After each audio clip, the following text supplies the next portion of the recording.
Eh bien salut tout le monde, c'est Luc de chez Bluefy, j'espère que vous allez tous très bien. Aujourd'hui, comme tous les vendredis 18 h, nouvelle vidéo et nouvelle découverte. Aujourd'hui, vous l'avez certainement vu dans le titre, on va parler d'un de mes reptiles à la génétique inconnue. Effectivement, je possède juste derrière moi un lézard, un gecko, avec une génétique que je connais absolument pas. Alors c'est un gecko que j'ai commandé au Canada il y a un an. Donc voici à quoi ressemblait le gecko que j'ai commandé. Et maintenant voici à quoi ressemble le gecko que j'ai eu.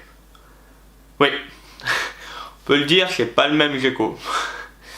Ouais. Effectivement, le gecko que j'avais commandé était un cristal, c'est-à-dire une mutation très poussée dans le domaine du gecko léopard et de l'albinisme Rainwhiter. Et j'ai reçu un gecko qui ressemble pas du tout. Bon, déjà la première conclusion, c'est faites gaffe chez qui vous achetez, que ce soit des animaux ou quoi que ce soit dans la vie. Alors je vais quand même vous raconter un peu l'histoire parce que vous en doutez bien que je me suis pas arrêté à mince, c'est pas le même gecko.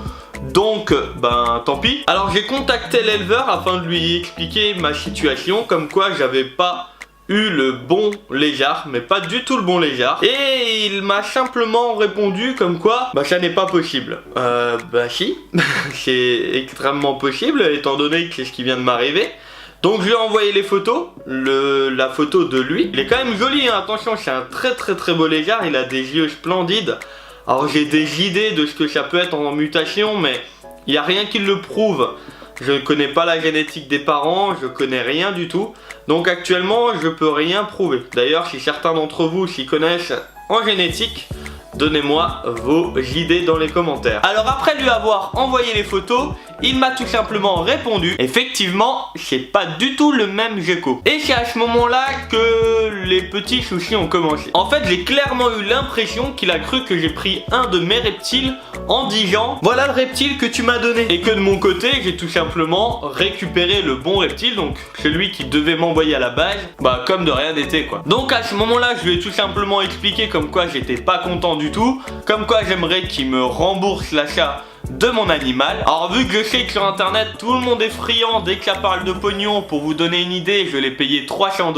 Et il m'a tout simplement répondu que je devais tout simplement aller me faire cuire un œuf. Mais vraiment un œuf. Du coup c'est ce que je suis allé faire. L'omelette elle était bonne, mais j'ai toujours le même gecko chez moi. Enfin bref, pour être sérieux, j'ai tout simplement commandé au final ce reptile au Canada. C'était vraiment le seul endroit où j'en avais trouvé un. Et j'ai eu un gecko avec une génétique totalement inconnue. Je ne connais rien sur ce lézard. Ni quand il est né, ni quelle génétique il a, quels parents il a, à quoi il va ressembler dans un an. Je connais rien du tout. Je sais juste que c'est un mâle. Et ça, je l'ai regardé. Ouais, je sais, ça fait un peu pervers comme ça, mais bon, il me fallait quand même un minimum d'informations, hein. Enfin bref, j'en rigole, mais c'est vraiment pas marrant. Au fond de moi, j'ai quand même un peu les nerfs, parce que je l'ai attendu pendant très longtemps, et au final, j'ai eu totalement autre chose. Après, d'un côté, je me dis bien fait pour ma tronche, parce que j'aurais peut-être dû faire un peu plus attention, même si j'ai déjà entendu parler de cet éleveur en positif.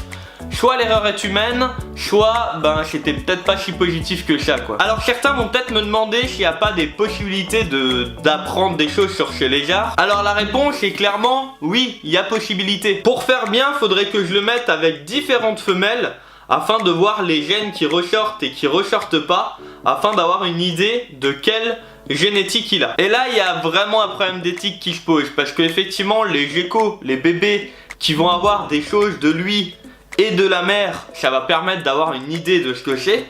Mais on fait quoi de tous les bébés qui auront rien du tout? Peut-être qu'ils porteront certains gènes, ou peut-être pas. Et là est la vraie question. Est-ce qu'il faut tenter la reproduction avec ce gecko léopard afin de potentiellement découvrir qui il est, quitte à avoir des petits totalement inconnus, ou plutôt le garder tranquillement dans son coin, l'élever pour le plaisir sans faire de reproduction? Donnez-moi vos avis dans les commentaires. Pour ma part, la réponse a été très rapidement prise. Il va rester tranquillement au chaud chez moi. Il ne va pas faire une seule reproduction, parce que tout simplement je pense qu'il vaut mieux avoir un animal inconnu plutôt que d'avoir 20 petits où on va connaître la génétique et connaître la génétique du père, mais pas forcément connaître la génétique des 20 autres. Votre avis est vachement important pour moi, donc donnez-moi vraiment vos avis dans les commentaires afin de potentiellement me rassurer ou pas du tout. Je vous donne rendez-vous vendredi prochain 18 h pour de nouvelles aventures. C'était Luc de Chevlefaille.